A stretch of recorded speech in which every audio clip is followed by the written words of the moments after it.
I think it's really valuable. I think it's really valuable that an importer has that requirement when they choose which brands to represent in the U.S.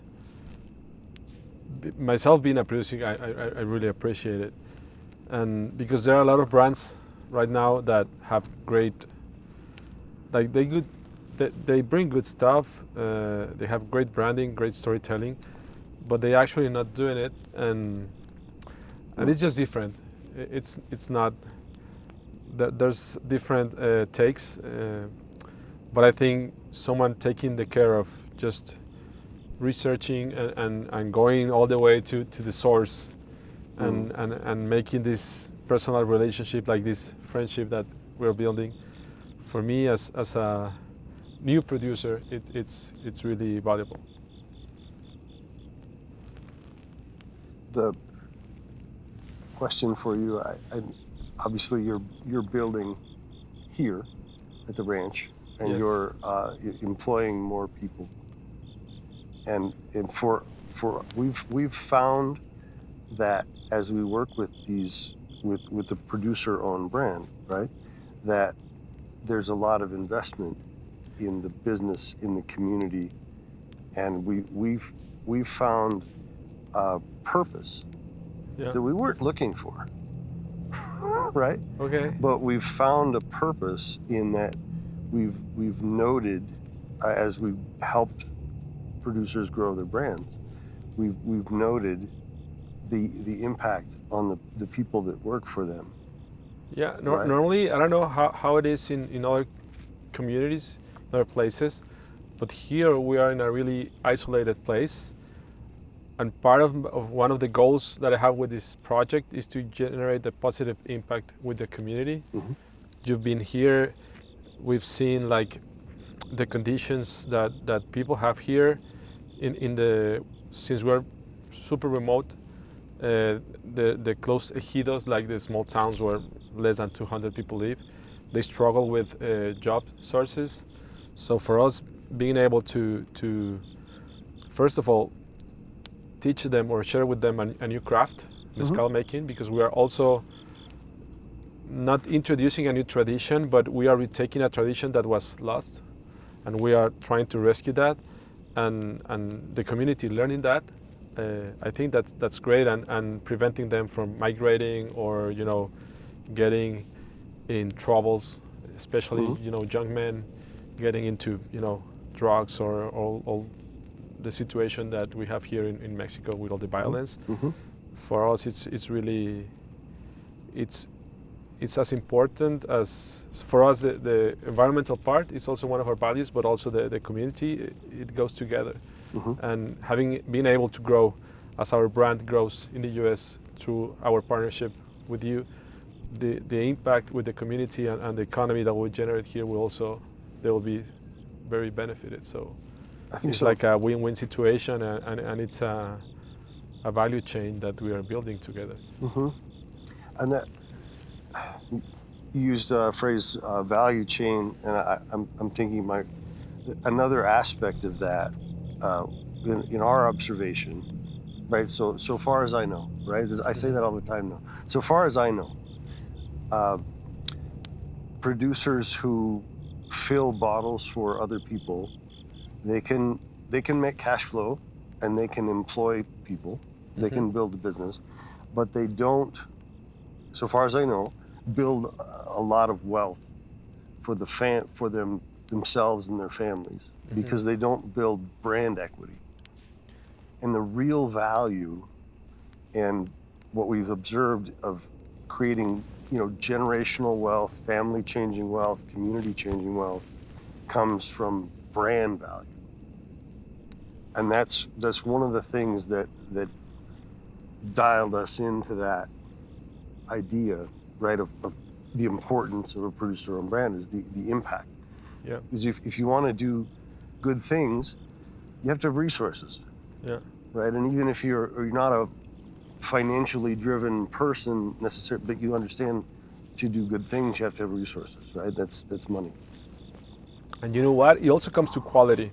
What I've seen, because I don't know there are different arrangements with different brands and different projects, and I don't know a lot about what they do. I've heard like some great arrangements where it's like a balanced kind of win-win situation, but normally it's not the case. Most of the times it's just like a contract, and then the other aspect that I think gets sacrificed is quality.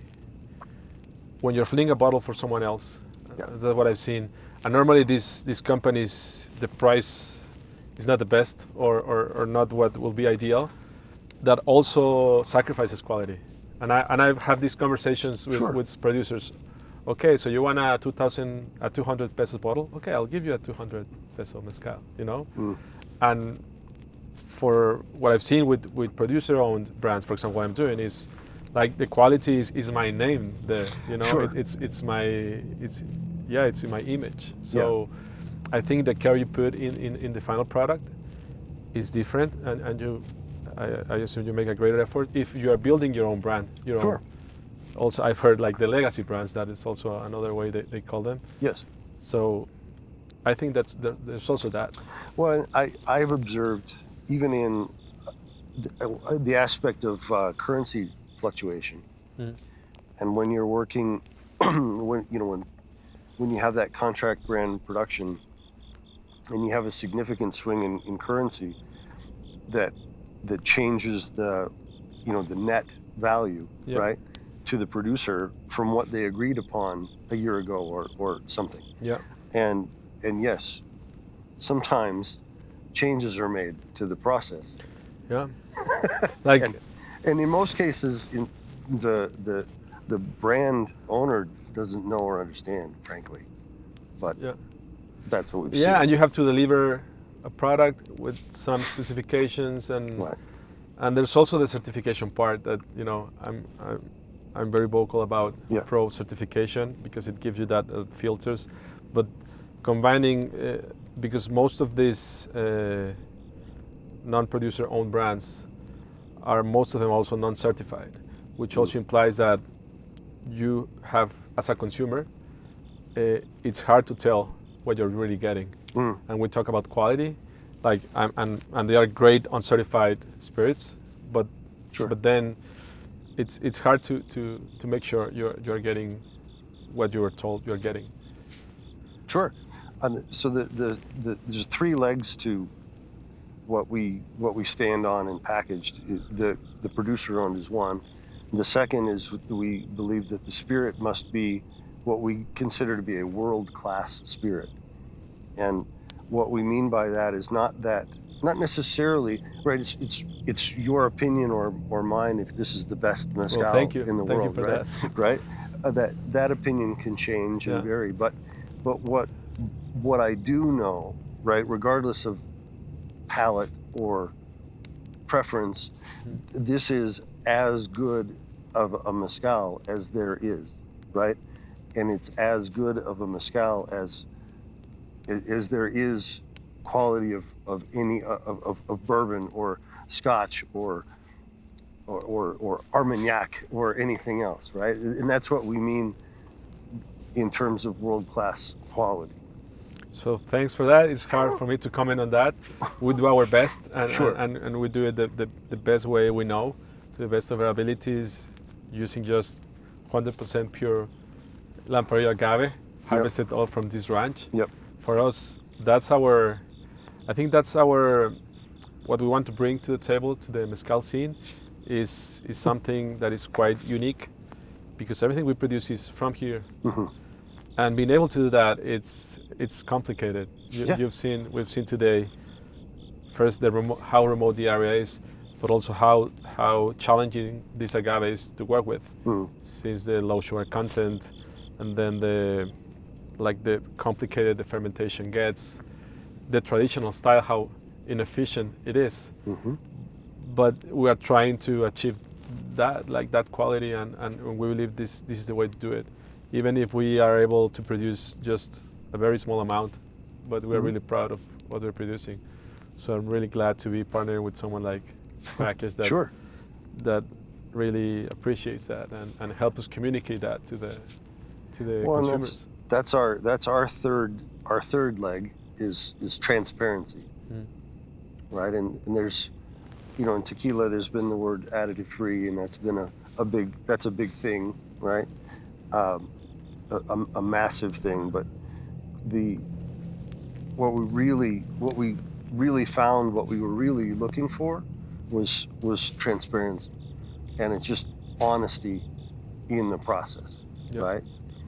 And obviously you're doing an authentic production as one could do. Yeah, we normally have we love to invite people over to see the ranch, to see the process. There's all transparent. There's Yeah. no hiding anything. There's no secret ingredient. There's no other taberna around the corner. No, well, actually, there's not. There's nothing around here. So we are really proud of that as well. It is what it is, and it's just expressing the land the best way we can possibly can, and we have learned that the traditional way for us, that's the best way. Well, that's something unique about Ultramundo. I think that's something. First of all, it's unique to agave spirits. I think is terroir, and the impact of the land and the environment on the product it's a wine term. It's clear. It's clear. Terroir is clear in wine, but it's not normally present in spirits. We're all about that. You're all about that, right? Ultramundo is all about that, and I think it's a fascinating experience to be here. And today, obviously, it's not dark now, but we tasted and we smelled agave. We tasted and we smelled herbs. Some fresh oregano from Gobernadora. Covered in the dust of the and that's exactly what it tastes like. That's our whole point. That's what we're trying to do. It's crazy. For us, mezcal, well, the way I understand mezcal is like two big components. The nature part, which translates in this fancy word, terroir, which means everything that's being concentrated in these plants that take 20 years to reach maturity. So the soil, the hot summer, the cold winter, the lack of rain, all that stress, all that dirt, everything. And then there's the human part, like the cultural part, the tradition, mostly represented in a maestro mezcalero. So it's the fusion of those two things. For me, that's mezcal. And normally, what I've seen in most of the brands or more of the stories, it's a lot of focus on the person that makes it, which is understandable, and which I totally respect for that, because they are having, for multiple generations doing this. And for me, the person, it represents the tradition, the culture, the family heritage, all that. But for us, well, I don't come from mezcal family. Right. For us, the focus is the nature, that part of the mezcal, and then we are just we don't have a maestro mezcalero. We call ourselves the Rancho Pelayo Collective, because we are a team that we are just showcasing the land, the nature part of the mezcal. So that's how we go. So I want to put a bookmark in the flavor profile, and I want to ask you to explain what you just introduced, because I think it's important. So, and my introduction to agave spirits was in tequila, and in tequila they've adopted an American term of master distiller, and there are mezcaleros. Maestro mezcalero is the mezcal version of this, master distiller term, and there's quite the ego to it. Generally, right? And quite the fandom to it, and when it's marketed well, and you've done just the opposite, right? And you said it's not Sergio Master Distiller. No, not at all. And you've put only your I think even just your first name. The people, there's just one bottle with my name, because I really participated in that process. But normally is the team. You put everybody's name who was involved in making them. Yeah, at least the vinateros. So in Durango, we called the traditional name for the distillery is Vinata. Yeah. and the vinateros are the distillers. Like Yeah. and normally, like, there are different operations, but most of the time, what I've seen in Durango, the maestro is like the director, but there's a lot of, at least there are 4 or 5 different people doing the job, like knowing when's the fermentation Sure. point, taking out the stills, like doing the job, taking the decisions all the time, and sometimes they don't get any credit. So with us, it's like it's not one person; it's a team, it's a collective, and everyone's effort is as valuable as we are all learning. Yeah. And I consider myself an apprentice. I had the opportunity to work with other maestros. Yeah. I don't consider myself a maestro at all, but we're just like doing this team effort to Yeah. showcase the land again. We not any single person is the main character. It's Yeah. the ranch, it's the land, it's the desert. For us. Well, I think it's unique, and I think it's cool, and I think it just speaks to your character, and just your style and your character that you chose to do that, and you didn't have to do that. You And could it's have also gone out of a different way. respect for the real maestros, which I really respect. They For are sure. they are the keepers of this treasure that is mezcal, that is become these huge things like 20, 30 years ago. But before, when no one was looking at it, when it was not as a sexy business that is now, Yeah. they have been doing that because that's what they did. That's what Yeah. their father, grandfather, what the community was doing. So out of respect also for them. I want to circle back to the product. So Flavor. we in the flavor, the aroma, the flavor. We were having a conversation about what makes Ultramundo special, and it was my experience that ultimately it was the aroma, the flavor, the character of the product in the bottle was the most thing. And I don't mean to discount the environmental things, and I don't mean to discount the people or any of the other parts, but a consumer is going to buy something because of the experience they're going to have.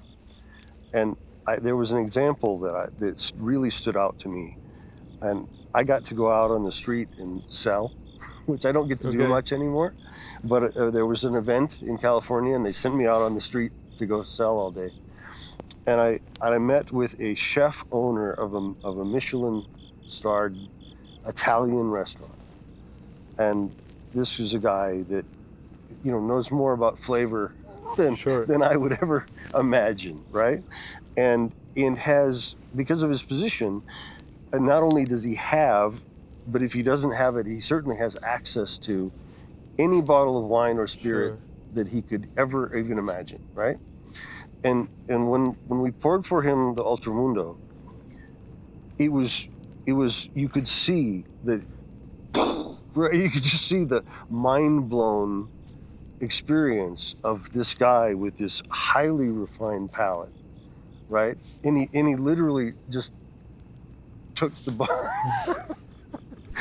I love that. And he kept sipping his sample, but he literally just took the bottle, and he's of such a position in life that I couldn't say, hey, that's my sample, man. He said, no, this is my sample now. So let me take you back to what you're saying is what motivated me to pursue this project, because so let's go back, and then I want to talk about the first time you tried Ultramundo that you were here. Yeah. But so we have a cattle ranch. Mm-hmm. This is a cattle ranch Mm-hmm. that turned out to have an agave plague. That we were thinking 5-6 years ago. Right. And then being into mezcal, let's see what this agave is. And then I went to the closest mezcal producing area that I knew that was Nombre de Dios. And I didn't even know the name of the agave. I was showing them pictures. You know which agave this is? You got Lamparillo? That's a really interesting agave. It's very rare. It doesn't grow in this area. Like, okay. So, long story short, we did a test batch to see how this agave tasted. And, I was not into mezcal as I am now. I thought it was interesting, but I began sampling to these trained palates and to these mezcal influencers or opinion leaders in Oaxaca and Mexico City, And I kept getting that like, what is this? Yeah. Like, wow, this is like Yeah. this is very different. This is very unique. And I was like, okay, like I'm not doing just another brand that's just doing something that is already done. Like Yeah. I think this needs to be known, and it's Yeah. 100% from here. Yeah. So that was one of the first things that motivated me to pursue this. Like I have something that people find interesting and that find unique and singular. So that's what You that's just what when got you me said going. that, I So let's flashed do another batch. in my head the quote of Chava Paraban saying, "What the hell is this that is in my glass?" He was one of the first opinion leaders Yeah. that we And he sent. literally, Cheers, saludos a Chava. "What the hell is this in my glass? I don't know." And why this Yeah. guy, like in the middle of nowhere, Yeah. like in a region that is not a traditional mezcal region? I you just know? thought that was a fun English translation version of a mind-blown experience. Is what the hell is this in my glass? And that's what got me going. Yeah. And I think it needs to be done, and we're bringing something interesting at least to the table. 100%, 100%, and two people that really know, right, and have really trained palates. You have something that surprised and delights them, and that's very special. And then going back to the flavor, I remember, I think you tasted it. We sent you a sample, Yeah. but then you came to Torreon first Yeah. because that's the closest city Yeah. to the ranch. You tasted and but I don't know how to describe it. I remember that. And then luckily when we arrived, we were harvesting. Yeah. And I remember we were there with the Himalayas, and when they cut the pencas, the Yes. leaves, Yes. you were like, that's the smell, like That's and I go, exactly, like I can't tell you, like in a video, Yeah. I can describe that, but that's it, like that pepperiness, that herbaceous Yeah. nose aromas. That's exactly what you get Yes. in the copita. So Which is very unusual, by the way. It's very unusual that the origin ingredients taste like the outcome product. In my experience, that's not normal. okay, But yeah, I remember distinctly being here, and they take the heavy axes to chop the pink because it's so different than it's so much more rugged than other agave, and that aroma filled the whole area, right? The whole. yeah. the When we whole- gather the piñas, the truck, it smells like For the 100 truck when it goes yeah. in the Yeah. it has this scent. For the 100 highway. meters, it Yeah. smells like that, right? And that's it just implanted in my.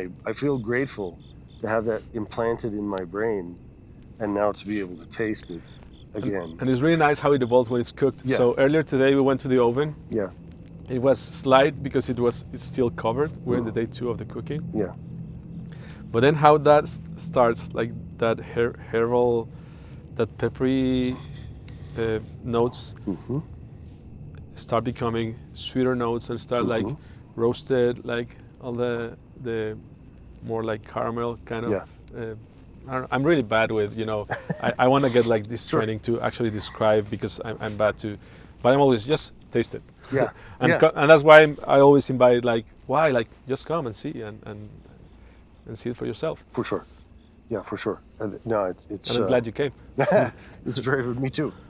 So very, very, very special, and yeah, very unique and very, very, very special Thank you. in that way, Appreciate it. for sure.